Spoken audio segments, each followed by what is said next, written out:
Okay.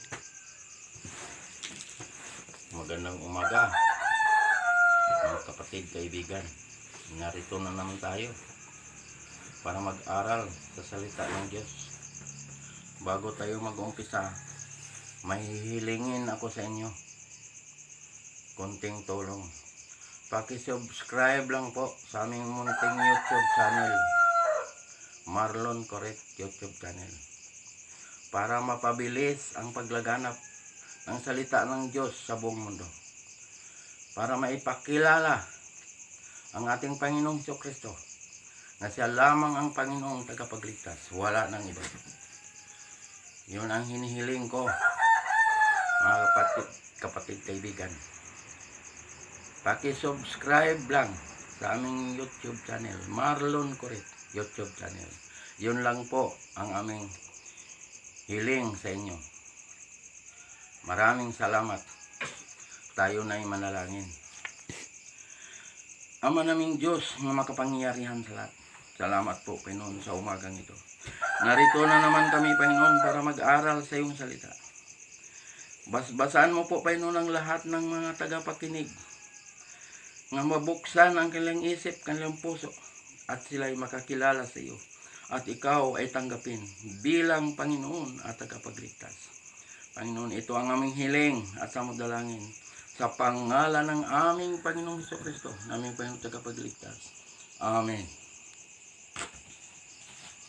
Mga kapatid, kaibigan, dito tayo mag-aaral ng umagang ito sa Mateo, Kapitulo 5, versikulo 23 hanggang 48.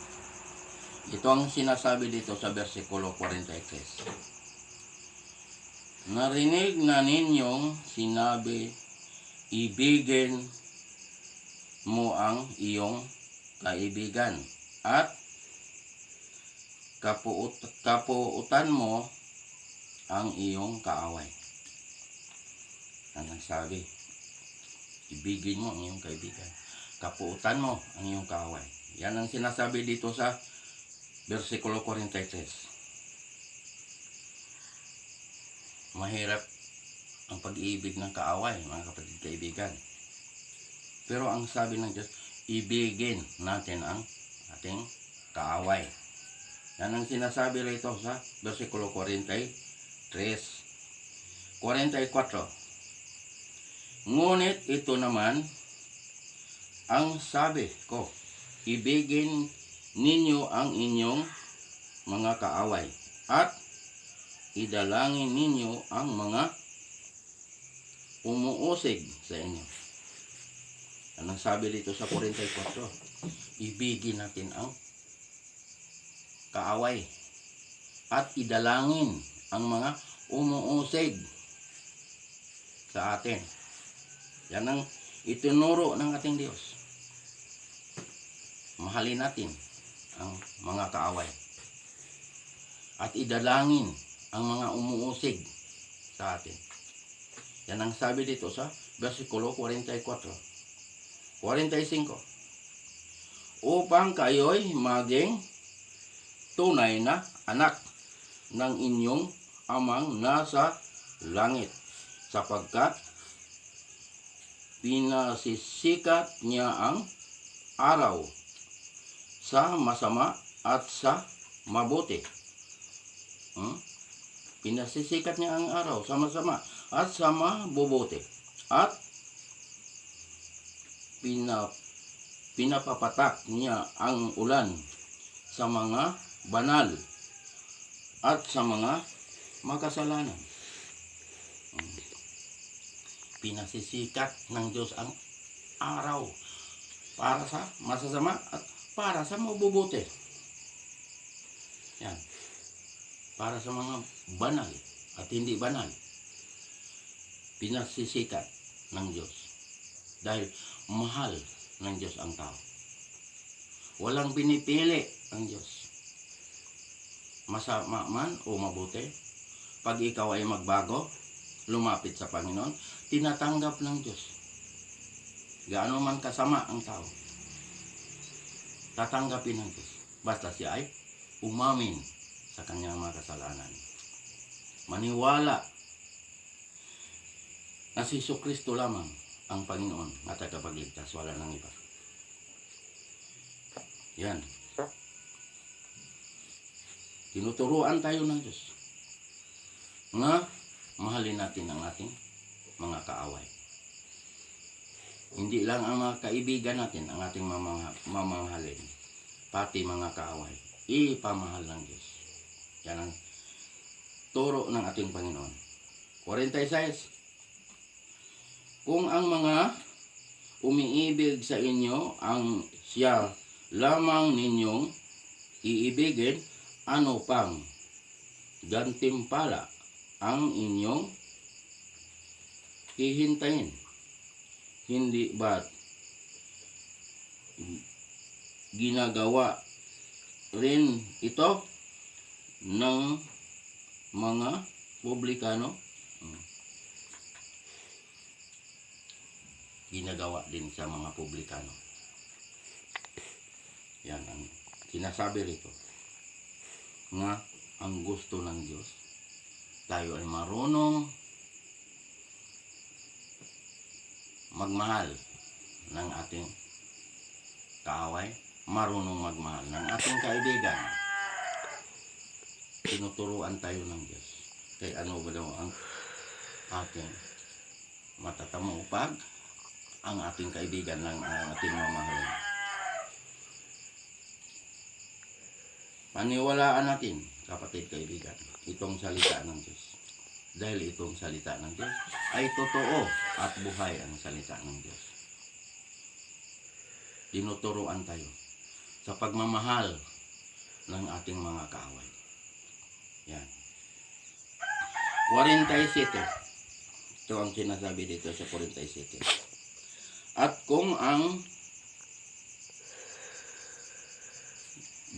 binabati lamang ninyo ang inyong mga kapatid, ano ang nagawa ninyong higit kaysa iba? Ginagawa rin iyon ng mga hintil.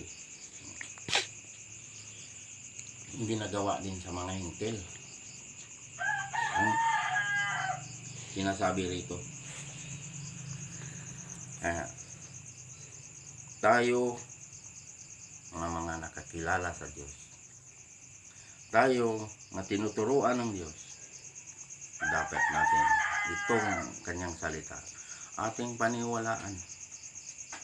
Maniwala tayo, marunong tayo umibig sa ating kapwa. Mahalin natin, hindi lang kaibigan, pati ang kaaway. Pamahal ng Diyos, mahalin natin. Last verse, 48. Ito ang sinasabi dito sa 48. Kaya nga dapat kayong maging ganap gaya ng inyong amang nasa langit. Dapat tayong magiging ganap katulad ng Diyos. Dahil dito sa salita ng Diyos, dito tayo natututo. Okay? Tinuturuan tayo ng Diyos. Pag marunong na tayo magmahal ng ating kaaway, ganap na tayo. Ang ibig sabihin nito, magiging ganap basta marunong ka umibig sa iyong mga kaaway. Patawarin natin ang ating mga kaaway. Okay? Ang sabi ng Diyos, pag marunong tayo magpatawad, patatawarin tayo ng Diyos. Pag hindi tayo marunong magpatawad, hindi rin tayo patatawarin ng Diyos. Kaya mga kapatid, kaibigan, ngayong umagang ito, ang Diyos, tinuturuan tayo. Tinuturuan tayo ng Diyos kung sino ang tagapagligtas. Tinuturuan tayo. Si Jesucristo lamang ang tagapagligtas. So, wala nang ibang tagapagligtas, kundi si Jesucristo lamang. Gawa 4:12. Siya lamang ang ating Panginoon na tagapagligtas. Sa anong paraan? Manalig tayo kay Kristo. Tanggapin natin si Kristo bilang Panginoon at tagapagligtas para tayo ay magkamit ng buhay na walang hanggan. Para pangalan natin ay isusulat sa aklat ng buhay. Ayun lang. Ang mga pangalan nga nakasulat sa aklat ng buhay, ayun lang ang maliligtas. Ang mga pangalan na hindi nakasulat sa aklat ng buhay ay itatapon sa lawa na apoy. Ang lawa na apoy, yun ang pangalawang kamatayan. Napakahirap pag ang tao ay mapahamak. Ayaw ng Diyos na ang tao ay mapahamak. Gusto ng Diyos na tayo ay maligtas. Kaya sa anong paraan? Manalig tayo kay Kristo. Tanggapin natin si Kristo bilang Panginoon at tagapagligtas. Pagkatapos natin tinanggap, magpabautismo sa ngalan ng Ama, sa ngalan ng Anak, sa ngalan ng Espiritu Santo. Dahil ang bautismo, simbolo sa pagkamatay, namatay tayo kasama ni Kristo. Paglubog, namatay tayo kasama ni Kristo. Pag ilubog ka sa tubig, simbolo yan sa pagkamatay. Pag-ahon, nabuhay tayo kasama ni Kristo. Yan ang ibig sabihin yan sa bautismo.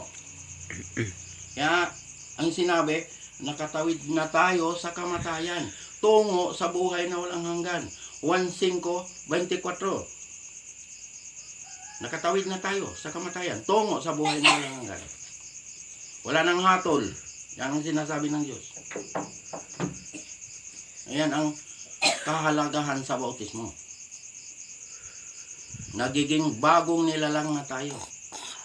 Wala na ang dating pagkatao. Tayo ay bago na.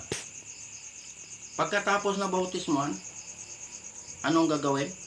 Sundin natin ang kanyang mga utos. Huwag natin itakwil ang utos ng Diyos. Huwag natin burahin. Dahil nasa utos ng Diyos ang palatandaan na kilala natin ng Diyos, kilala tayo ng Diyos. Anong utos yun? Yun nga, ang Sabat ay banal na araw. Yun ang 7 araw. Ipinagpahinga ng Diyos. Binasbasan, ibinukod para sa Diyos. Dahil ang Sabat ay banal na araw yan. Ayan ang araw na sabi ng Diyos, kilalanin niyo ako, kilala ko kayo. Ezekiel 20:20. Pag tayo ay maniwala nitong mensahe na to, dahil sa bagong langit, bagong lupa, ang sambaron ay Sabat, hindi linggo. Saan mabasa? Isayas, Kapitulo 66. Umpisan pagbasa sa versikulo 22 hanggang 23. Mababasa natin ang bagong langit, bagong lupa. Sa 23, mababasa rin natin ang araw ng pamamahinga. Pag nagbanggit ang Diyos ng araw ng pamamahinga, Sabat yan. Sabado yan, hindi yan linggo. Kaya, tinuturuan tayo ng Diyos. Dito pa lang sa lupa. Dahil may sambaron sa bagong langit, bagong lupa. Ang sambaron, Sabat. 7 araw, sambaron. Bakit? Tinuturuan tayo ng Diyos dito pa lang sa lupa. Para pag makarating tayo doon, alam na natin. Dahil tinuturuan tayo dito pa lang sa lupa, tinuturuan tayo ng Diyos. Hindi siya nagturo na ang sambaron sa langit, linggo. Ang tinuro niya doon, Sabat. Mababasa natin yan. Kaya mga kapatid, kaibigan, huwag lang natin salangsangin ang salita ng Diyos. Dahil pag sinasalangsang ito, yan ang sinasabi ng Diyos. Sa versikulo 24, Isayas, ganun pa rin. Makikita natin sa labas ang mga bangkay na naghihimagsik laban sa Diyos. Uod, kakain, hindi mamatay. Apoy, susunog, hindi rin mamatay. Ayan, mga kapatid kaibigan. Huwag natin salangsangin ang salita ng Diyos. Pag narinig natin, makarinig tayo ng sinabi na Sabat, huwag tayo magalit. Dahil, iyan ang sinabi ng Diyos. Paniwalaan natin ito. Buksan natin ang ating isip, ang ating puso. Nga ito, matanggap natin. Dahil ito, katotohanan. Walang halo na kasinungalingan ito. Diyos ang may sabi nito. Kapatid kaibigan, pag kayo naniniwala, magsama tayo doon sa bagong langit, bagong lupa. Doon tayo magsamba. Makikita natin ang Diyos nating sinasamba. Pag binago na itong lupa at langit, doon na tayo. Kaya sabi ng Diyos, pagsamahin niya ang tagalangit at tagalupa. Magsama-sama tayo doon. Basta kayo ay naniniwala nitong mensahe na ito. Pag kayo ay tumanggap kay Kristo. Pag kayo nagpabautismo. Pag kayo sumunod sa utos ng Diyos. Magkita tayo doon. Makikita nyo ako, di naman tayo nagkita sa harapan dahil saan kayong bansa, sa inyong kayong lugar, doon na tayo magkita sa bagong langit, bagong lupa. Nga, makikita natin ang Diyos nating sinasamba. Hanggang dito na lang tayo, mga kapatid kaibigan. Bukas na naman tayo magpapatuloy sa pag-aaral sa salita ng Diyos. Tayo na'y manalangin. Ama naming Diyos na makapangyarihan sa lahat. Salamat po Panginoon sa mga salita mo naming napag-aralan ngayong umagang ito. Basbasan mo po Panginoon ang lahat ng mga nakakarinig nitong mensahe na to. At sila'y maniwala. At sila'y makakilala sa iyo at ikaw ay tanggapin bilang Panginoon at tagapagligtas. Panginoon, ito ang aming hiling at samot-dalangin sa pangalan ng aming Panginoong Jesucristo na aming Panginoon tagapagligtas. Amen.